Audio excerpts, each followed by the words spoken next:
2026 நடைமுறைப்படுத்தப்படவுள்ள புதிய கல்வி சீர்திருத்தங்களுக்கான வழிகாட்டுதல்களை 2025 ஆகஸ்டில் வெளியிட நடவடிக்கைகள் எடுக்கப்படும் என்று பிரதமர் மற்றும் கல்வி உயர்கல்வி தொழிற்கல்வி அமைச்சர் கலாநிதி ஹரணி அமரசூரிய தெரிவித்துள்ளார். இது தொடர்பான ஆசிரியர் பயிற்சி குறித்த கலந்துரையாடல் நேற்று மகரகம தேசிய கல்வி நிறுவனத்தில் பிரதமரின் பங்கேற்புடன் நடைபெற்ற போதே அவர் மேற்கொண்டவாறு தெரிவித்துள்ளார். இதன்போது 2026 முதல் தரம் 1 மற்றும் 6க்கு புதிய பாடத்திட்டம் அறிமுகப்படுத்தப்படும் என்றும் 2028 தரம் 10க்கு புதிய பாடத்திட்டம் நடைமுறைப்படுத்தப்படும் என்றும் 2029 புதிய பாடத்திட்டத்தின் அடிப்படையில் சாதாரண தர பரீட்சை நடத்தப்படும் என்றும் மற்றும் தரம் 9 முதல் தொழிற்கல்வி அறிமுகப்படுத்தப்படும் என்றும் பிரதமர் கூறியுள்ளார். கல்வி சீர்திருத்தங்கள், பாடத்திட்ட திருத்தம், ஆசிரியர் பயிற்சி, நிர்வாகம் மற்றும் உள்கட்டமைப்பு மேம்பாடு, பொதுமக்கள் பங்கேற்பு மற்றும் தொடர்பு செயல்முறை முறையான மதிப்பீடு ஆகிய 5 தூண்களின் அடிப்படையில் மேற்கொள்ளப்படும் என்றும் மனப்பான்மை நிறைந்த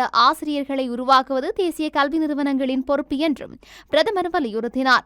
இந்த சீர்திருத்தங்களின் செயல்பாட்டை ஆராய்ந்து முறையான மதிப்பீட்டு செயல்முறையை உருவாக்க அதிகாரிகளுக்கு பிரதமர் அறிவுறுத்தினார். மகரகம தேசிய கல்வி நிறுவனத்தின் ஒவ்வொரு துறை தலைவர்களும் தங்கள் துறைகளின் மூலம் சீர்திருத்தங்களை செயல்படுத்துவது குறித்து விளக்கம் அளித்தனர்.